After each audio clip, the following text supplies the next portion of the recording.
2.5 ವರ್ಷ tablet, service charge, tablet charge ತಗೊಂಡಿದ್ದಾರೆ. ಒಂದು 70-60 ಸಾವಿರ ರೂಪಾಯಿ ಮೇಲ್ಗಡೆ ಖರ್ಚು ಮಾಡಿದ್ದಾರೆ. 4 ವರ್ಷದಿಂದ ಟ್ಯಾಬ್ಲೆಟ್ ತಗೊಂಡ್ರು ಎಲ್ಲಿ ಒಳ್ಳೆ ಚೆನ್ನಾಗಿಲ್ರಿ ಸರ್.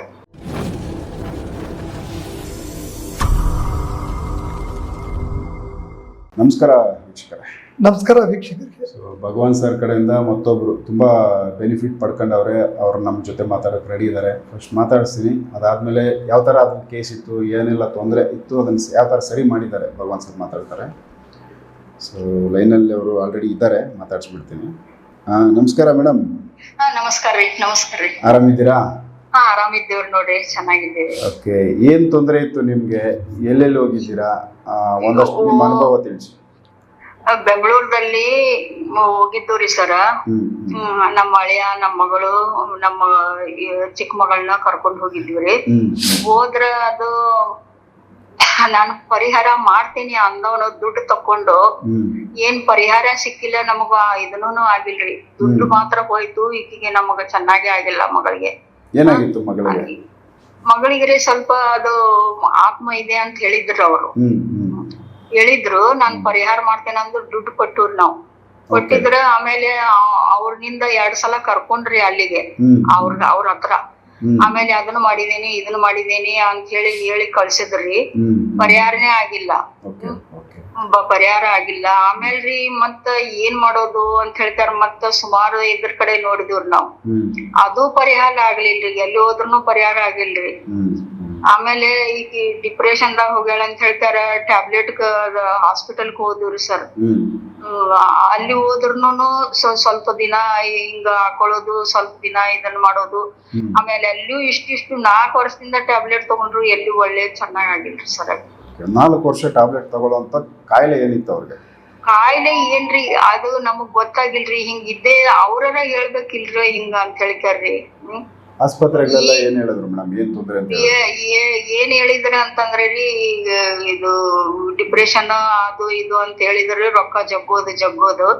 ಆಮೇಲೆ ಸ್ವಲ್ಪ ಹಾಕೋದು. ಸ್ವಲ್ಪ ನಾನು 3-4 ವರ್ಷದಿಂದ ಅಲ್ಲೇ ಇದ್ದೆ ರೀ ಸರ್. ನಾನು ಗೊತ್ತ್ರ್ಯಾ. ಈಗ ಬಂದ್ ತಕ್ಷಣ ಪಾಪ ಮೊನ್ನೆ ಭಗವಾನ್ ಸರ್ ಅವ್ರ ನಂಬರ್ ತಗೊಂಡೆ, ಆಮೇಲೆ ಹಚ್ಚಿದೆ. ಆಮೇಲೆ ಇವ್ರು ಕರೆಕ್ಟ್ ಮಾಡಿದ್ರು ನೋಡ್ರಿ. ಇವ್ರನಿಂದ ಸ್ವಲ್ಪ ಕೋಪ ಗೀಪ ಎಲ್ಲ ಸ್ವಲ್ಪ ಚೆನ್ನಾಗಿದೆ ರೀ ಸರ್. ಏನ್ ಕೋಪ? ಎಷ್ಟು ವರ್ಷದಿಂದ ಆ ತರ ಕ್ಯಾರೆಕ್ಟರ್? ಫಸ್ಟ್ ಸಮಸ್ಯೆ ಯಾವ ತರ ಕಾಣಿಸ್ತಾ ಐತೆ? ಯಾವ ತರ ಸಮಸ್ಯೆ? ಈಗ ಸ್ವಲ್ಪ ಕೂಲ್ ಆಗ್ಯಾಳ್ರಿ ಅಕಿ. ಈಗ ಸ್ವಲ್ಪ ಕೂಲ್ ಆಗ್ಯಾಳ್ರಿ. ಮಗಳು ಜಾಬ್ನು ಮಾಡ್ತಾ ಇದ್ದಾಳ ಕರೆಕ್ಟ್ ಆಗಿ. ಚಿಕ್ಕ ಮಗಳ ಹತ್ರ ಹೋಗ್ತಿದ್ದಿಲ್ಲ ಆಕಿ. ಮೊದಲು ಟ್ಯಾಬ್ಲೆಟ್ ಹಾಕುವಾಗ ಅಷ್ಟ ಹೋಗ್ತಿದ್ಲು. ಈಗ ಇದನ್ನಿದ್ದಾಗನು ಹೋಗ್ತಿದ್ದಿಲ್ಲ. ಈಗ 2 ವಾರದಿಂದ ಹೋಗ್ತಾ ಇದ್ದಾಳ್ರಿ. ಚೆನ್ನಾಗಿ ಇದನ್ ಮಾಡ್ತಾ ಇದ್ದಾಳ. ಓಕೆ, ಅಂದ್ರೆ ಸಂಬಂಧಗಳು ಎಲ್ಲರ ಜೊತೆ ಬೆರಿತಾ ಇದಾರೆ ಈಗ? ಸ್ವಲ್ಪ ಬೆಳಿತಾ ಇದ್ದಾಳ್ರಿ. ಮೊದಲು ಏನು ಮಾಡ್ತಿದ್ದಿಲ್ರಿ. ದುಡ್ಡುನು ಉಳಿತಿದ್ದಿಲ್ಲ. ಈಗ ದುಡ್ಡು ಕೇಳಿದ್ರೆ ಅಮ್ಮ ನಾನು ಕರೆಕ್ಟ್ ಆಗಿ ನೋಡಿ ನಾನು ಖರ್ಚು ಮಾಡ್ತಾ ಇದ್ದೀನಿ ಅಂತ ಇದ್ದಾಳ್ರಿ. ಅಂದ್ರೆ ದುಡ್ಡು ಉಳಿಸ್ತಾ ಇದಾರೆ, ಸಂಪಾದನೆ ಮಾಡಿ ಉಳಿಸ್ತಾ ಇದ್ದಾಳೆ. ಆಮೇಲೆ ಏನ್ರಿ ಆಕಿ ಆರ್ಡರ್ ಮಾಡೋದು, ಚಪ್ಪಲಿ ಆರ್ಡರ್ ಮಾಡೋದು, ಬ್ಯಾಗ್ ಆರ್ಡರ್ ಮಾಡೋದು, ಒಂದೇ ಜೊತೆ ಅಲ್ಲ ಎಷ್ಟೆಷ್ಟೋ ಆರ್ಡರ್ ಮಾಡೋದು, ದುಡ್ಡೆಲ್ಲ ಖರ್ಚು ಮಾಡೋದು. ಆಮೇಲೆ ನಮ್ಮ ಮಗ ದೊಡ್ಡ ಮಗ ಅದಾನ್ರಿ, ಅವನ ಹತ್ರ ದುಡ್ಡು ಕೇಳೋದು. ಈಗಿಲ್ಲ. ಈಗ ಅಮ್ಮ ನನಗೆ ನಾನು ನೋಡಿ ದುಡ್ಡು ಖರ್ಚು ಮಾಡ್ತಾ ಇದ್ದೀನಿ ಅಂತಾಳ್ರಿ. ಸ್ವಲ್ಪ ಪರವಾಗಿಲ್ಲ ಬಿಡ್ರಿ. ಸರ್ದ ಸ್ವಲ್ಪ ಗುಣ ಬಂದಿದೆ ನಮಗ.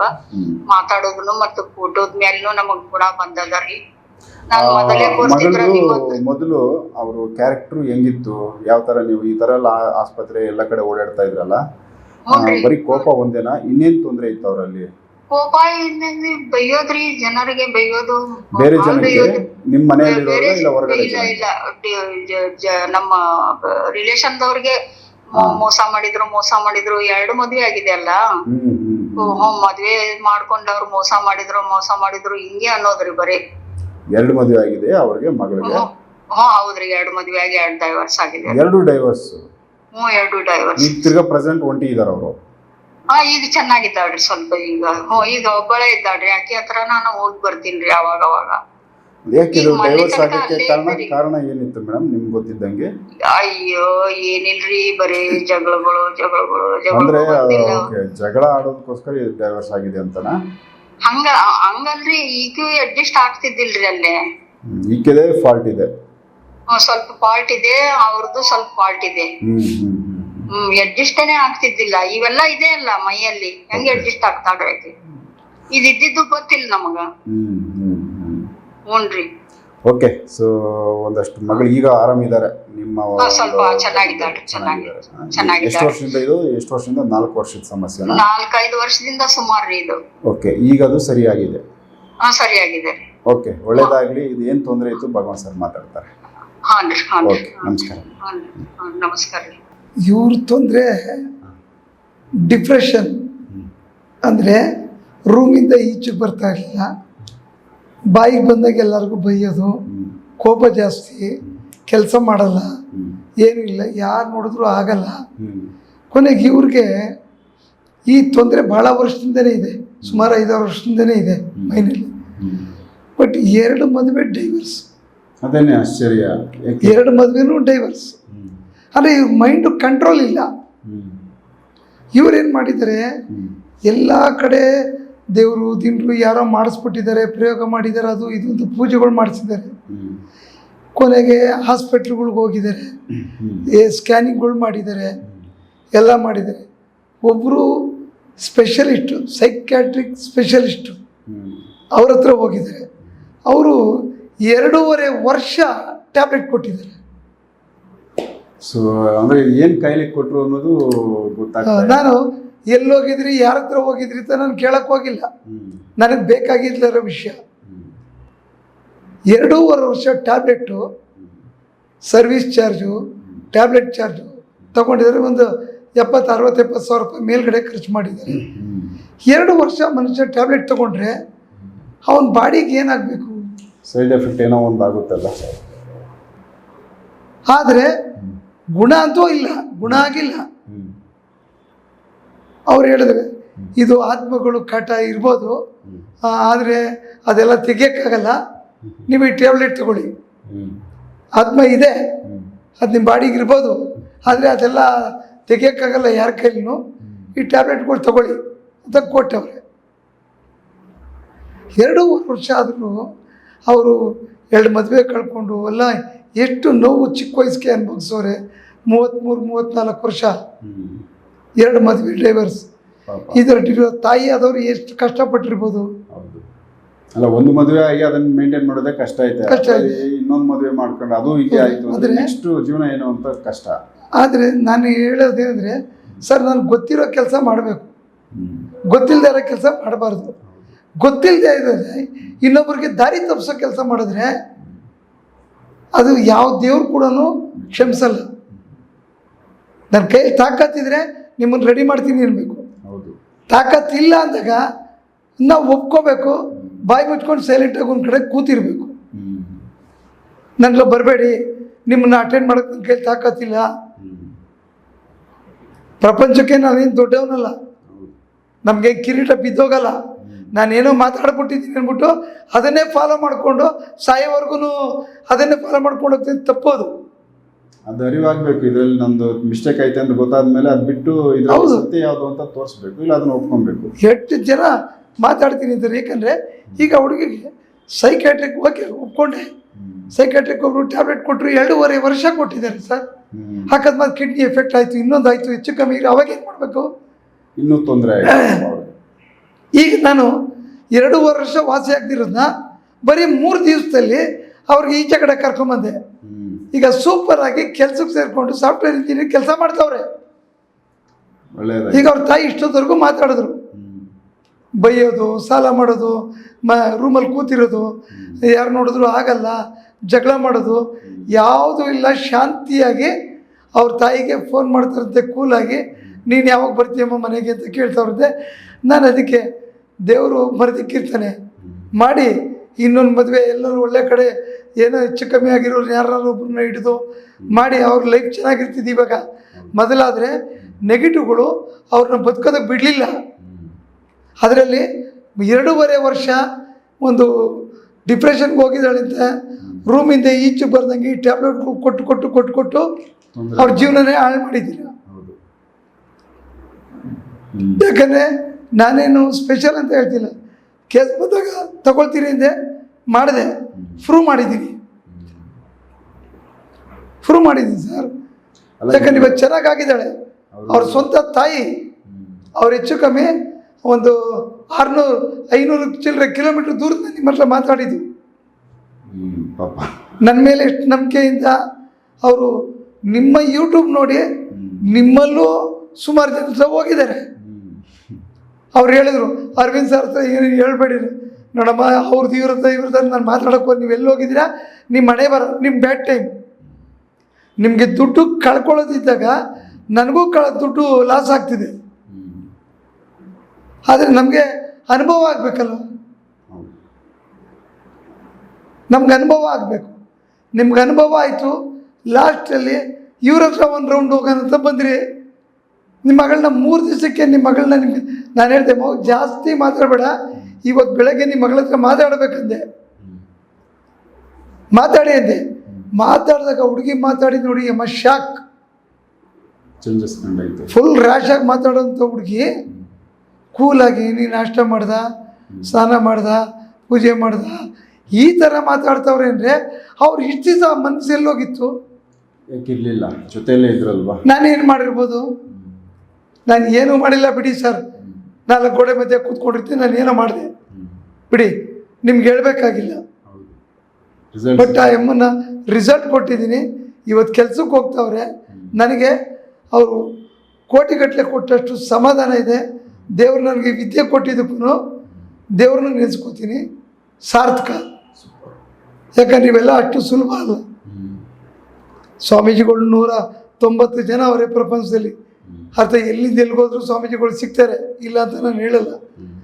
ಅವ್ರವ್ರ ಕಾಯ, ಅವ್ರವ್ರ ಕಲ್ಪ, ಅವ್ರವ್ರು ಕಲ್ತಿರ್ತಕ್ಕಂಥ ವಿದ್ಯೆಗಳು. ಸ್ವಾಮೀಜಿ ಅಂದಾಗ ನಮ್ಗೆ ಅಹಂಕಾರ ಇಲ್ಲದೆ ಯಾರು ಮಾತಾಡಿಸ್ತಾರೆ ಅವ್ರಿಗೆ ನಾವು ಪಾದಕ್ಕೆ ನಮಸ್ಕಾರ ಮಾಡ್ತೀವಿ. ಯಾಕೆ ಹೇಳಿ, ನಾವು ದೊಡ್ಡವರು ಅಂತ ಹೇಳ್ಕೊಳ್ಳೋದು ತಪ್ಪು. ಯಾರೋ ಕೆಲಸ ಅವ್ರವ್ರ ವಿದ್ಯೆಗಳು ಕಲ್ತಿರ್ತಾರೆ. ಈಗ ನಿಮ್ಮ ವಿಡಿಯೋದಲ್ಲಿ ಯಾರೋ ಒಬ್ಬರು ನೋಡ್ರಿ ಈ ಕೆಲಸ ನನ್ನ ಆಗಲ್ಲ ರೀ, ಇಂಥವ್ರ ಹತ್ರ ಹೋಗ್ರಿ ಅಂತ ಒಬ್ರು ಕಳಿಸ್ಕೊಟ್ರು. ನಾನೇನು ಹೇಳಿದೆ, ನಿಮ್ಮ ವಿಡಿಯೋ ಮುಖಾಂತರ ಅವ್ರಿಗೆ ನಮಸ್ಕಾರ ಹೇಳಿದೆ. ಅವ್ರ ಹೆಸರು ಹೇಳಿಲ್ಲ ನಿಮಗೆ. ಹೌದು, ನನಗೆ ಖುಷಿ. ಯಾಕಂದರೆ ನಾನು ದೊಡ್ಡವನು ಅನ್ನೋದಕ್ಕಿಂತ ನನ್ನ ಕೈಯಲ್ಲಿ ಆಗಲ್ಲ ಅಂದರೆ ಇನ್ನೊಬ್ರ ಹತ್ರ ಹೋಗಿ ಅನ್ನೋದು ಧರ್ಮ. ಅದು ಅಷ್ಟೇ, ಗೊತ್ತಿರೋದನ್ನ ಗೊತ್ತಿದೆ ಅನ್ಬೇಕು, ಇಲ್ಲ ಅಂದರೆ ಹೌದು.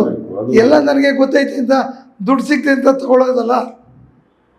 ಮಾಡಬೇಕು. ಕೆಲಸ ಮಾಡಿದಾಗ ನಮಗೆ ಈ ರಿಸಲ್ಟ್ ಬಂದಾಗ ಕೇಳೋಕ್ಕೂ ಎಷ್ಟು ಖುಷಿ ಆಗ್ತಿದೆ, ಆ ಎಮ್ಮಂತ ಮಾತಾಡೋಕ್ಕೂ ಎಷ್ಟು ಖುಷಿ ಆಗ್ತಿದೆ. ಹೌದು, ಸೂಪರ್ ಸರ್. ಇದು ತುಂಬಾ ಚೆನ್ನಾಗಿದೆ ರಿಸಲ್ಟ್. ಇದು ತುಂಬಾ ಚೆನ್ನಾಗಿರ್ತಕ್ಕಂಥದ್ದು ರಿಸಲ್ಟ್. ಇವರಲ್ಲಿ ಆ ಹೆಣ್ಮಗಳಲ್ಲಿ ಯಾವ ಥರದ್ದು? ಬರೀ ಗಂಡು ಮಕ್ಕಳೇ ಇದ್ರು, ಬರೀ ಗಂಡು ಆತ್ಮಗಳೇ. 3-4 ಆತ್ಮಗಳು ಆ ಹುಡುಗಿನ ರೌಂಡ್ ಅಪ್ ಮಾಡಿತ್ತು. ಅವು ಯಾವುದು ಆಚೆ ಕಡೆ ಬಿಡಲ್ಲ ಇವ್ರನ್ನ. ಇವ್ರ ಜೀವನ ಹಾಳು ಮಾಡೋದೆ, ಇನ್ನೊಬ್ಬನ ಜೊತೆ ಬದುಕಕ್ಕೆ ಬಿಡಲ್ಲ, ಗಂಡಿನ ಜೊತೆ ಕಿರಿಕ್ ಮಾಡಿಸೋದು, ಅವನಿಗೆ ಕೋಪ ಬರೋಂಗೆ ಮಾಡೋದು, ಇವಳು ಸವಾಸನೆ ಬೇಡ ಬಿಡು ಅಂತ ಅವ್ನು ಬಿಟ್ಬಿಡೋದು. ಇವರು ಸಿಂಗಲ್ ಆಗಿ ಒಂದು ರೂಮ್ ಮಾಡಿ ಇಟ್ಕೊಳ್ಳೋದಂದರೆ ಅವರಿಂದ ಏನೂ ಆಗಲ್ಲ. ಒಂದು ಹೆಣ್ಣಿನ ದೇಹದಲ್ಲಿ ನಾವು ಇದ್ದೀವಿ ಅಂತಕ್ಕಂಥ ಒಂದು ಮನಸ್ಥಿತಿ ಅವ್ರಿಗೆ. ಹಾಗಾಗಿ ಈ ಹುಡುಗಿನ ಅವ್ರ ಜೀವನ ಹಾಳು ಮಾಡ್ತಾ ಇರ್ತಾರೆ. ಡೈವರ್ಸ್ಗಳಾಯಿತು 2 ಅಂದರೆ ನಾನು ನಿಮಗೆ ನಿಮ್ಗೆ ಸುಮಾರು ಹೇಳಿದ್ದೀನಿ, ಸುಮಾರು ಹೇಳಿದ್ದೀನಿ. ಸುಮಾರು ಹೀರೋಯಿನ್ಗಳ್ದು ಉದಾಹರಣೆಗಳು ಕೊಟ್ಟಿದ್ದೀನಿ. ಇವತ್ತು ಕಾರಿದೆ, ಬಂಗ್ಲಾ ಇದೆ, ಒಳ್ಳೆ ಹೆಸರಿದೆ, ದುಡ್ಡು ಸಂಪಾದನೆ ಮಾಡ್ತಾರೆ. ಗಂಡಂದಿರು ಯಾರು ಜೊತೆಲಿಲ್ಲ. ಇವತ್ತು ಎಷ್ಟೋ ಜನ ಮದುವೆ ಆಗಿಲ್ಲ. ಯಾಕೆ ಮದುವೆ ಆಗೋರು ಸಿಗಲ್ವ? ಸಿಗ್ತಾರೆ. ಗಂಡ ಜೊತೆಲಿ ಯಾಕೆ ಇರೋಕ್ಕಾಗಲ್ಲ ಅಂದರೆ ಅವ್ರು ಇರಬೇಕಂತಲೇ ಇಷ್ಟಪಡ್ತಾರೆ. ಆದರೆ ಅವ್ರನ್ನ ಇರೋದಕ್ಕೆ ಬಿಡೋದಿಲ್ಲ. ಸೆಲೆಬ್ರಿಟಿಗಳಿಗೆ ಅವರ ಬಾಡಿನ ಡ್ಯಾಮ್ನೇಟ್ ಮಾಡಿ ನೀನು ಸಿಂಗಲ್ ಆಗಿರು, ನೀನು ಯಾವ ಗಂಟ ಬೇಡ, ನೀನು ದುಡಿ, ತಂದಾಕು, ನಾವು ಮಜಾ ಮಾಡ್ಕೊಂಡಿರ್ತೀವಿ ಅಂತ ಈ ಕೆಟ್ಟ ಆತ್ಮಗಳು ಅವರ ಬಾಡಿನ ಅವಲಂಬಿಸಿ ಅವರು ನಾವು ಇಷ್ಟು ಚೆನ್ನಾಗಿದ್ದೀವಿ, ನಮ್ಮ ಹತ್ರ ಇಂಥ ತೊಂದರೆ ಬರುತ್ತಾ ಅವ್ರ ಲೆಕ್ಕಾಚಾರ. ಅದಕ್ಕೋಸ್ಕರ ನಾನು ಇಂಡೈರೆಕ್ಟ್ ಆಗಿ ಹೇಳಿದೆ, ಸೆಲೆಬ್ರಿಟಿಗಳಿಗೂ ಈ ಥರ ತೊಂದರೆಗಳಾಗ್ತವೆ. ಅದರಲ್ಲಿ ನಾವು ಅವಮಾನ ಅನ್ಕೋಬಾರ್ದು, ನಾಚಿಕೆ ಬೀಳಬಾರ್ದು. ಒಂದು ಫೋನ್ ಕಾಲ್ ಮಾಡಿ ಈ ಥರ ತೊಂದರೆ ಆಗ್ತದೆ, ನನಗೆ ಯಾಕೆ ಈ ಥರ ಆಯಿತು, ಏನು ಕ್ಲಾರಿಫಿಕೇಷನ್ ಮಾಡಿ. ಈಗೀಗ 40 ವರ್ಷ, 50 ವರ್ಷ, 55 ವರ್ಷದಲ್ಲಿ ಡೈವರ್ಸ್ ತೊಗೊಂಡ್ರೋರು ಸುಮಾರು ಜನ ಅವರೇ ಇದ್ದಾರೆ. ಅಂದ್ರೆ ಇವು ನೆಗೆಟಿವ್ಗಳು ಬಂದು ಹೆಂಗಾದ್ರೂ ಮಾಡಿ ಅವ್ರನ್ನ ಸ್ವಲ್ಪ ಒಂಟಿ ಡ್ಯಾಮೇಜ್ ಮಾಡ್ತವೆ. ಇರೋರ್ನ ದೂರ ಮಾಡಬೇಕಷ್ಟೇ. ಇದು ಕೆಲಸ ಸರ್ ಇವರು ಸೆಲೆಬ್ರಿಟಿಗೆ ಬಿಡಲ್ಲ, ಸ್ವಾಮೀಜಿಗಳಿಗೂ ಬಿಡಲ್ಲ, ಡಾಕ್ಟ್ರುಗಳಿಗೂ ಬಿಡಲ್ಲ. ಆದರೆ ಅವ್ರವ್ರ ವಿದ್ಯೆ ಮೇಲೆ ಅವ್ರ ತಾಕತ್ತಿದ್ರೆ, ಅವ್ರ ಶಕ್ತಿ ಇದ್ದರೆ ಅಂಥವ್ರು ಬಚಾವಾಗ್ತಾರೆ. ಇಲ್ಲ ಅಂದವ್ರು ಏನು ಮಾಡ್ತಾರೆ, ನಮ್ಮ ಕಥೆನೇ ಇಷ್ಟು ಅಂತ ಅಂದ್ಬಿಟ್ಟು ಏನೋ ಮಾಡ್ಕೊಂಡು ಹೋಗ್ತಿರ್ತಾರೆ ಜೀವನ. ಓಕೆ. ಸೊ ವೀಕ್ಷಕರೇ, ಯಾಕಂದರೆ ಇದು ಪ್ರಾಕ್ಟಿಕಲಾಗಿ ಒಬ್ಬರದ್ದು ಕೇಸ್ ಅಟೆಂಡ್ ಮಾಡಿ ಭಗವಂತ ಸರ್ ವಿತ್ ರಿಸಲ್ಟು ನಮ್ಮ ಮುಂದೆ ಮಾತಾಡಿಸಿದ್ರು. ಬಟ್ ಅವರು ಸಾಮಾನ್ಯ ವ್ಯಕ್ತಿ ಹತ್ರ ಹೋಗಿರಲಿಲ್ಲ. ಬಟ್ ಆ ಹೆಸರು ನಮ್ಗೆ ಹೇಳಿದ್ರು, ಆ ಹೆಸರನ್ನ ಓಪನ್ ಮಾಡಿ ಹೇಳೋದು ಬೇಡ ಅಂತ. ಯಾಕಂದರೆ ತುಂಬ ದೊಡ್ಡ ವ್ಯಕ್ತಿ ನಮ್ಮ ಕರ್ನಾಟಕದಲ್ಲಿ. ಅಂಥವ್ರ ಹತ್ರ ಅವ್ರು ಹೋಗಿ ಸುಮಾರು 2 ವರ್ಷ ಟ್ಯಾಬ್ಲೆಟ್ ತಿಂದು ಏನೂ ಆಗದೆ ಫೇಲ್ಯೂರ್ ಆಗಿದ್ದಾರೆ. ಬಟ್ ಇವೆಲ್ಲ ನೆಗೆಟಿವ್ ಅನ್ನೋದಲ್ಲ. ನೆಗೆಟಿವ್ ಇಲ್ಲ ಅನ್ನೋದಕ್ಕಿಂತ ಎಲ್ಲಾದ್ರೂ ಒಂದ್ಸರಿ ಟ್ರೈ ಮಾಡಿ ಇದ್ರೂ ಇರ್ಬೋದೇನೋ, ಸರಿ ಹೋದರೆ ಸರಿ ಹೋಗಲಿ ಅಂದಿದ್ರೆ ಅವ್ರು ಯಾವಾಗೋ ಸರಿ ಹೋಗ್ಬಿಡ್ತಾಯಿದ್ರು. ಅದು ಇಲ್ಲ ಅಂದಿದ್ದಕ್ಕೋಸ್ಕರ ಅವ್ರು 2 ವರ್ಷ 3 ವರ್ಷ ಹೆಚ್ಚು ಕಮ್ಮಿ ಸುಮ್ಮನೆ ಮಾತ್ರ ತಿಂದುಬಿಟ್ರು. ಬಟ್ ಇದಿದೆ ಅಂತ ಹೇಳಿದಿದ್ರೆ ಎಲ್ಲಾದರೂ ಒಂದು ಕಡೆ ಯಾರ ಹತ್ರ ಅಟೆಂಡ್ ಮಾಡಿ ಅದು ಅಷ್ಟೇ ಕ್ಲಿಯರ್ ಆಗಿದೆ. ಅವ್ರಿಗೆ ಜೀವನ ಇಷ್ಟೊಂದು ಡ್ಯಾಮೇಜ್ ಆಗ್ತಾ ಇರಲಿಲ್ಲ. ಯಾಕಂದರೆ 2 ಡೈವರ್ಸ್ ಅಂದರೆ ತಮಾಷೆ ಅಲ್ಲ. ಅನುಭವ ಜೀವನ, ಒಂದು ಮದುವೆ ಆಗಿ ಡೈವರ್ಸ್ ಆದ್ರೇ ಜೀವನ ಎಕ್ಕುಟ್ಟು ಹೋಗಿರುತ್ತೆ. ಅಂಥದ್ರಲ್ಲಿ ಇನ್ನೊಂದು ಮತ್ತೆ ಮದುವೆ ಆಗಿ ಮತ್ತೇನು ಡೈವರ್ಸ್ ಅಂದರೆ ಮತ್ತೆ ಅವ್ರ ಜೀವನ ಎಷ್ಟು ಖರಾಬ್ ಆಗಿರುತ್ತೆ ಅನ್ನೋದನ್ನ ಇಮ್ಯಾಜಿನೇಷನ್ ಮಾಡ್ಕೊಳ್ಳಿ. ಸೊ ಇದಕ್ಕೆ ಯಾವುದೇ ಆಗಲಿ ಸತ್ಯ ಇಲ್ಲಿ ನಮ್ಗೆ ಗೊತ್ತಿರೋ ಕೆಲಸಗಳನ್ನ ಗೊತ್ತಿದೆ ಅನ್ಬೇಕು. ಇಲ್ಲಾಂದರೆ ಇದು ಬೇಡ, ಇದು ನಮ್ಗೆ ಗೊತ್ತಿಲ್ಲ, ಎಲ್ಲಾದರೂ ಟ್ರೈ ಮಾಡಿರಿ ಅಂತೇಳ ಒಂದು ಸಜೆಷನ್ ಆದರೂ ಮಾಡಬೇಕು. ಅದಿಲ್ಲ ಆತ್ಮ ಅಂದಾಗ ಅವ್ರ ತಲೆಯಲ್ಲಿ ಆತ್ಮ ಇಲ್ಲ ಬಿಡು, ಇದೇನೋ ಬೇರೆ ತೊಂದರೆ ಅಂತೇಳಿ ಅವರು ತುಂಬ ಅವ್ರಿಗೆ ಡ್ಯಾಮೇಜ್ ಆಗಿತ್ತು. ನಮ್ಮ ಜೊತೆ ಅವ್ರು ಪರ್ಸ್ನಲಾಗಿ ಬೇರೆ ಮಾತಾಡಿದರು. ಹಾಗಾಗಿ ಈ ವಿಚಾರ ನಾನು ನಿಮ್ಗೆ ಹೇಳಿದೆ, ಬಟ್ ಅವೆಲ್ಲೂ ಹೆಸರಿಗೆ ಹೇಳಿಲ್ಲ. ನೆಕ್ಸ್ಟ್ ಇನ್ನೂ ಬೇರೆ ವಿಚಾರಗಳನ್ನ ಭಗವಾನ್ ಸರ್ ಜೊತೆ ಮಾತಾಡ್ತಾ ಹೋಗ್ತೀನಿ. ಎಪಿಸೋಡ್ ನೋಡ್ತಾ ಹೋಗಿ. ನಮಸ್ಕಾರ. ನಮಸ್ಕಾರ ವೀಕ್ಷಕರಿಗೆ.